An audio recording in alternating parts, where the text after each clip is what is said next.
Kemudian ada beberapa faktor yang membuat debat kita akan sukses dan menang. Ini unsur-unsur yang harus kita perhatikan sebelum kita berdebat. Titik-titik ini bisa membawa kita kepada kemenangan. Yang pertama apa? Pemahaman yang jelas ya, kemampuan memahami yang tinggi. Jadi baik memahami gagasan kita maupun memahami gagasan lawan debat kita. Kalau kemampuan pemahaman kita tidak bagus, nanti lawan debat ngomong apa, kita pahami apa, terus kita bantah ternyata salah. Wah, itu membuat kita jatuh. Jadi harus full konsentrasi dan mampu memahami dengan baik. Jadi mampu menangkap dengan baik. Yang kedua, kejelasan.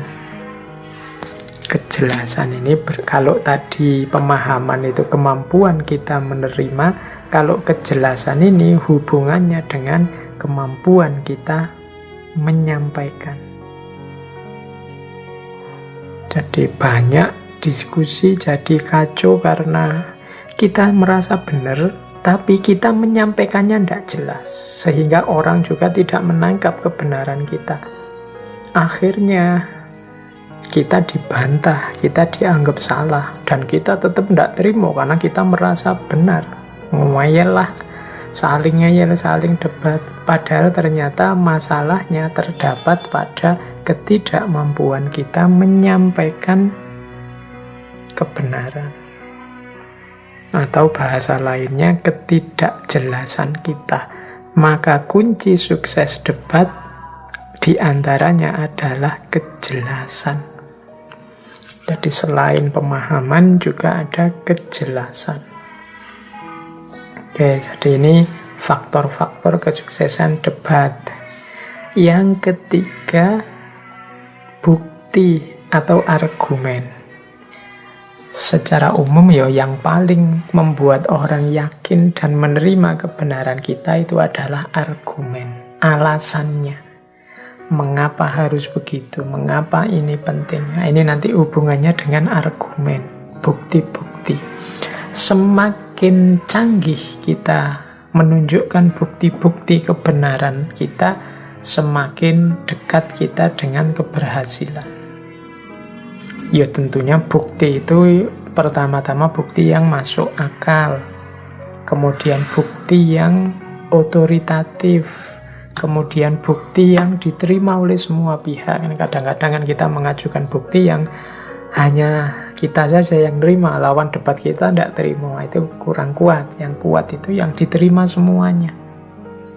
Jadi ketika kita berdebat, ajukan bukti yang diterima semuanya, ajukan bukti yang memang otoritarianistik. Jadi otoritarian itu dia punya otoritas di bidangnya. Argumen itu bisa diterima karena punya otoritas. Misalnya membicarakan akhlak seorang sufi, terus kalian mengajukan, coba kita cek kitab Ihya Ulumuddin. Nah, ini kan secara umum diterima sebagai memiliki otoritas.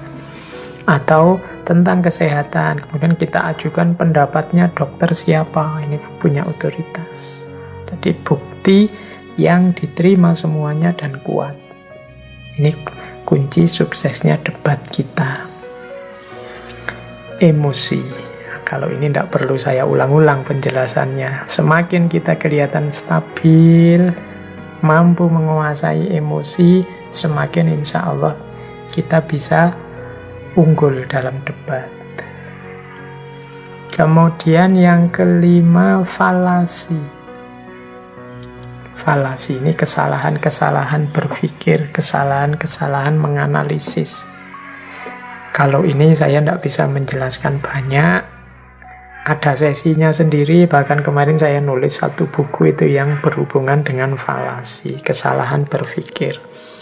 Ini juga nanti jadi kunci penting. Tidak hanya dalam konteks kita harus hati-hati agar tidak melakukan kesalahan, tapi bisa juga jadi senjata kita untuk mengidentifikasi kesalahan berpikirnya lawan debat kita. Nah, ini falasi. Oh, sampean argumennya menurut saya tidak kuat karena sampean geser dari orangnya, geser dari gagasannya menuju orangnya. Nah, ini falasi namanya. Saya tidak setuju pendapatnya dia karena dia baru mahasiswa semester 3. Wah, ini ada falasinya jelas, namanya ad hominem, dari pikiran geser ke orang. Nah, itu kalau kalian ketemu lawan debat yang argumennya begitu, tinggal ditunjukkan kesalahannya lah. Misalnya hubungannya apa dengan mahasiswa semester awal. Yang penting kan pikirannya masuk akal, pikirannya argumentatif misalnya. Ini menunjukkan kesalahan berpikirnya dia. Nah, ini perlu dikaji secara khusus tentang kesalahan-kesalahan berpikir. Dulu ngaji filsafat era-era paling awal itu pernah satu sesi saya membahas tentang logical fallacy. Tapi itu pun ya hanya pancingan saja. Masih sangat banyak jenis-jenis kesalahan berpikir yang lain yang kita harus hati-hati. Dan yang terakhir pastinya akhlak dan juga adab. Kalau ini saya tidak harus menguraikan detail. Insya Allah teman-teman yang rajin mengikuti ngaji ini paling tidak sudah punya pandangan yang menganggap akhlak dan adab adalah sesuatu yang harus kita utamakan dalam hidup, termasuk dalam perdebatan. Oke, baik, kita lanjutkan. Ini tadi variabel-variabel yang mendukung kesuksesan debat.